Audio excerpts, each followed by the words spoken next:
Mike, in his God-given wisdom and foresight, has been preparing. So his voice went out today, and he has had this ready. This is the message. We'll start with chapter 5 in Matthew, and we're going to read through the whole Sermon on the Mount. When Jesus saw his ministry drawing huge crowds, he climbed a hillside. Those who were apprenticed to him, the committed, climbed with him. Arriving in a quiet place, he sat down and taught his climbing companions. This is what he said. You're blessed when you're at the end of your rope. With less of you, there is more of God in his rule. You're blessed when you feel you've lost what is most dear to you. Only then can you embrace by the one most dear to you. You're blessed when you're content with just who you are, no more and no less. That's the moment you find yourselves proud owners of everything that cannot be bought.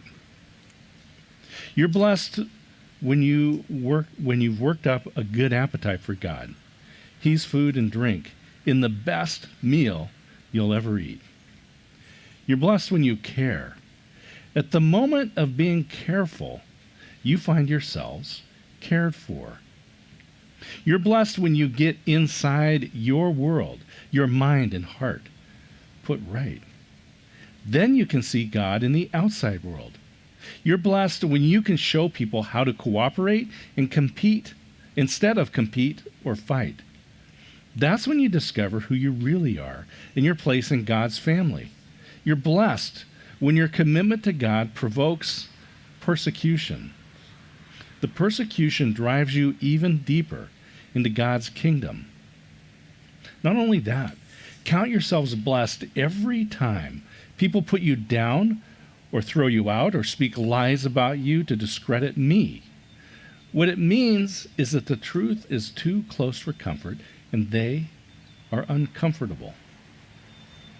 You can be glad when that happens. Give a cheer even. For though they don't like it, I do, and all heaven applauds. And know that you are in good company. My prophets and witnesses have always gotten in this kind of trouble. Let me tell you why you're here.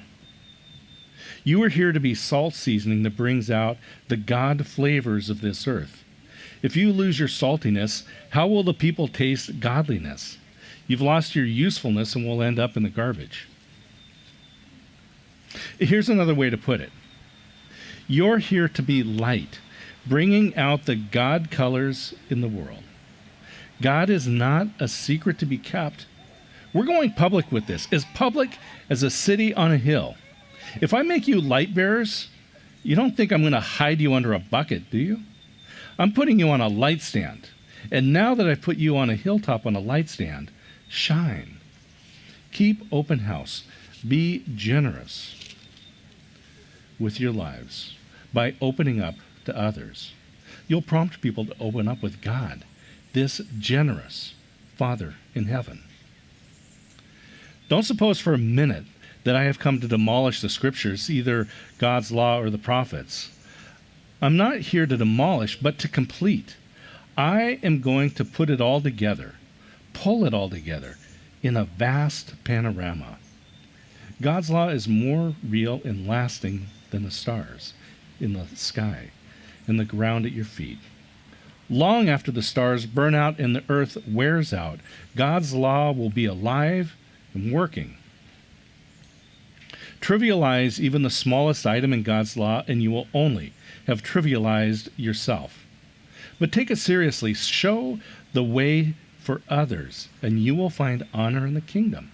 Unless you do far better than the Pharisees in the matter of right living, you won't know the first thing about entering the kingdom. You're familiar with the command of the ancients. Do not murder. I'm telling you that anyone who is so much as angry with a brother or sister is guilty of murder. Carelessly call a brother idiot, and you just might find yourself hauled into court. Thoughtlessly yell stupid at a sister, and you are on the brink of hellfire. The simple moral fact is that words kill. This is how I want you to conduct yourself in these matters. If you enter your place of worship and you're about to make an offering, and you suddenly remember a grudge a friend has against you, abandon your offering, leave immediately, and go to this friend and make things right. Then and only then come back and work things out with God. Or say you're out on the street and an old enemy accosts you. Don't lose a minute. Make the first move. Make things right with him. After all, if you leave the first move to him, knowing his track record, you're likely to end up in court, maybe even jail. If that happens, you won't get out without a stiff fine. You know the next commandment pretty well. Don't go to bed with another spouse. But don't think you've preserved your virtue simply by staying out of bed. Your heart can be corrupted by lust even quicker than your body. Those leering looks you think nobody notices, they also corrupt. Let's not pretend this is easier than it really is. If you want to live a morally pure life, here's what you have to do. You have to blind your right eye the moment you catch it in a lustful leer. You have to choose to live one-eyed or else be dumped on a moral trash pile. You have to chop off your right hand the moment you notice it raised threateningly. Better a bloody stump than your entire being discarded for good in the dump. Remember, the scripture says, whoever divorces his wife, let him do it legally, giving her divorce papers and her legal rights. Too many of you are using that as a cover for selfishness and whim, pretending to be righteous just because you are legal. Please, no more pretending. If you divorce your wife, you're responsible for making her an adulteress unless she has already made herself that by sexual promiscuity. If you marry such a divorced adulteress, you are automatically an adulterer yourself. You cannot use legal cover as a mask for moral failure. And don't say anything you don't mean. This counsel is embedded deep in our traditions. You only make things worse when you lay down a smokescreen of pious talk, saying, I'll pray for you, and never doing it. Or saying, God be with you, and not meaning it. You don't make your words true by embellishing them with religious lace. In making your speech sound more religious, it becomes less true. Just say yes and no. When you manipulate words to get your own way, you go wrong. Here's another old saying that deserves a second look: an eye for an eye and a tooth for a tooth. It's not going to get us anywhere. Here's what I propose. Don't hit back at all. If someone strikes you, stand there and take it. If someone drags you into court and sues for the shirt off your back, gift wrap your best coat and make a present of it. And if someone takes unfair advantage of you, use the occasion to practice the servant life. No more tit-for-tat stuff. Live generously. You're familiar with the old written law: love your friend and his unwritten companion, hate your enemy. I'm challenging that. I'm telling you to love your enemies. Let them bring out the best in you, not the worst. When someone gives you a hard time, respond with the energies of prayer for them. For them, you are working out your true selves, your God-created selves. This is what God does. He gives his best, the sun to warm and the rain to nourish, to everyone, regardless, the good, the bad, the nice, and nasty. If all you do is love the lovable, do you expect a bonus? Anyone can do that. If you simply say hello to those who greet you, do not expect a medal. Any run-of-the-mill sinner can do that. In a word, what I'm saying is, grow up. You're kingdom subjects. Now live like it. Live out your God-created identity. Live generously and graciously toward others, the way God lives toward you. Be especially careful when you are trying to be good so that you don't make a performance out of it. It might be good theater, but the God who made you won't be applauding. When you do something for someone else, don't call attention to yourself. You've seen that in action. I'm sure. Play actors, I call them. Treating prayer meeting and street corner alike as a stage. Acting compassionate as long as someone is watching, playing to the crowds. They get applause, true, but that's all they get. When you help someone out, don't think about how it looks. Just do it, quietly and unobtrusively. That is the way your God, who conceived you in love, working behind the scenes, helps you out. And when you come before God, don't turn that into a theatrical production either. All these people making a regular show out of their prayers and hoping for stardom, do you think God sits in a box seat? Here's what I want you to do. Find a quiet, secluded place so you won't be tempted to role play before God. Just be there as simply and honestly as you can manage. The focus will shift from you to God, and you will begin to sense His grace. The world is full of so-called prayer warriors who are prayer ignorant. They're full of formulas, programs, and advice, peddling techniques for getting you what you want from God. Don't fall for that nonsense. This is your Father you are dealing with, and He knows better than you what you need. With a God like this loving you, you can pray very simply like this. Our Father in heaven, reveal who you are. Set the world right. Do what's best, as above, so below. Keep us alive with sweet 3 square meals a day. Keep us forgiven with you and forgiving others. Keep us safe from ourselves and the devil. You're in charge. You can do anything you want. You're ablaze in beauty. Yes, yes, yes. In prayer, there is a connection between what God does and what you do. You can't get forgiveness from God, for instance, without also forgiving others. If you refuse to do your part, you cut yourself off from God's part. When you practice some appetite-denying discipline, you better concentrate on God. Don't make a production out of it.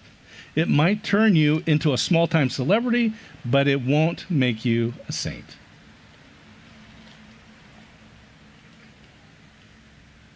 If you go into training inwardly, act normal outwardly, shampoo and comb your hair, brush your teeth, wash your face, God doesn't require attention-getting devices. He won't overlook what you are doing. He'll reward you well. Don't hoard treasure down here where it gets eaten by moths and corroded by rust, or worse, stolen by burglars.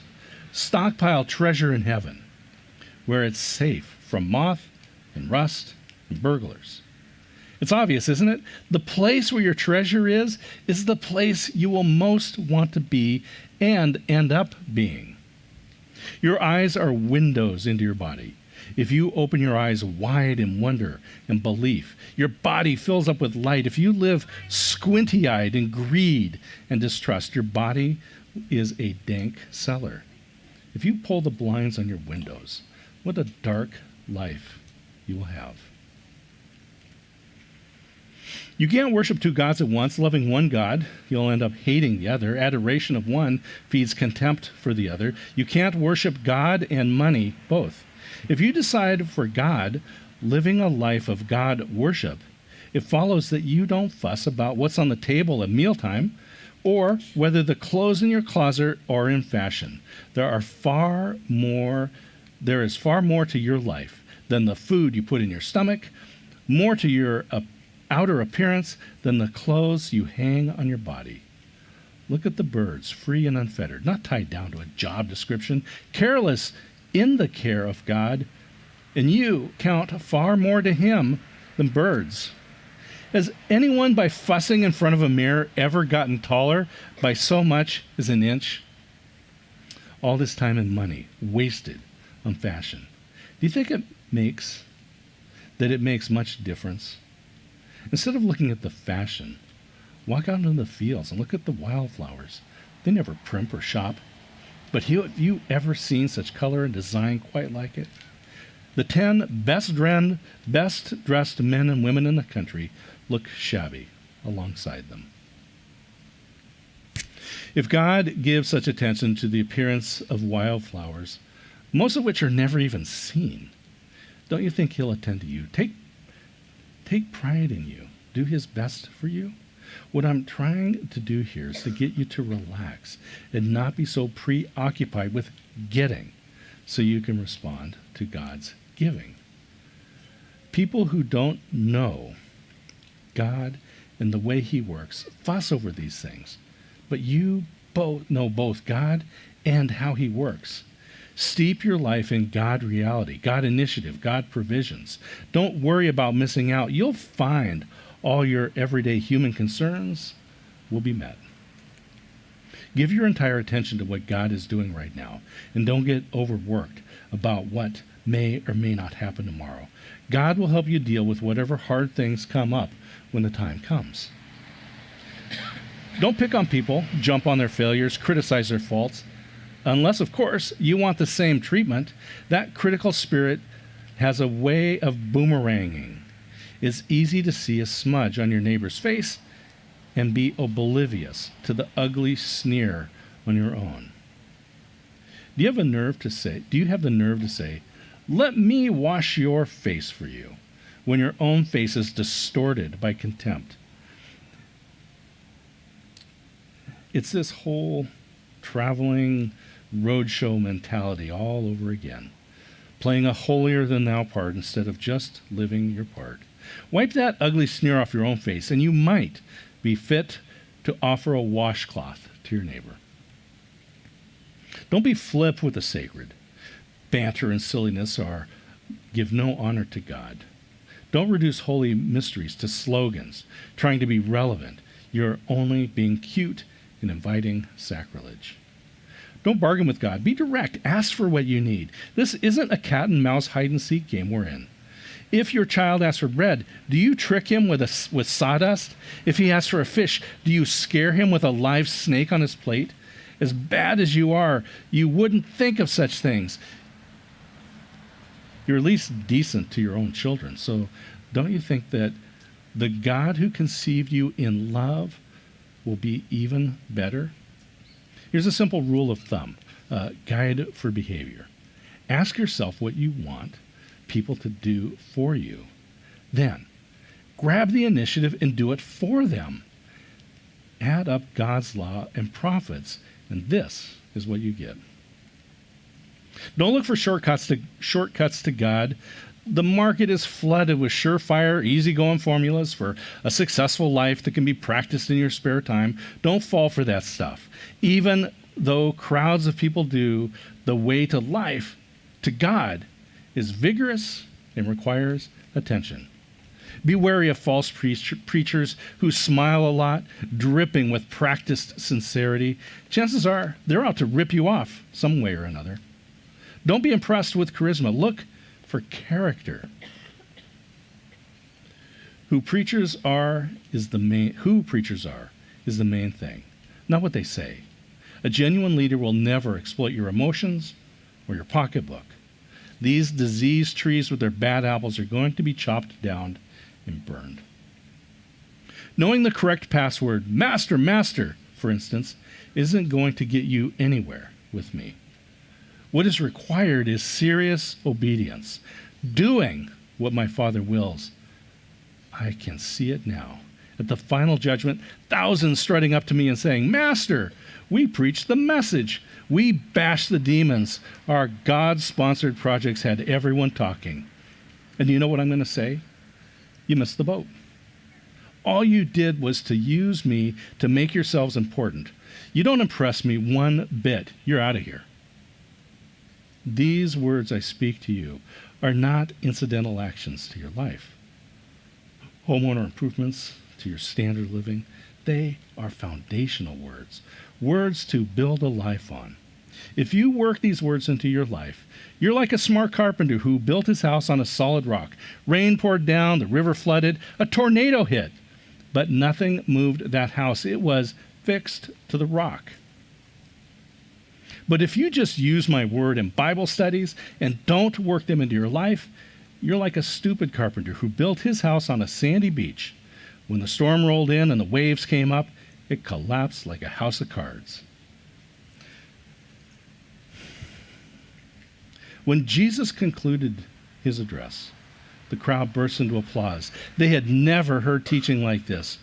It was apparent that he was living everything he was saying. Quite a contrast to their religion teachers. This was the best teaching they ever heard.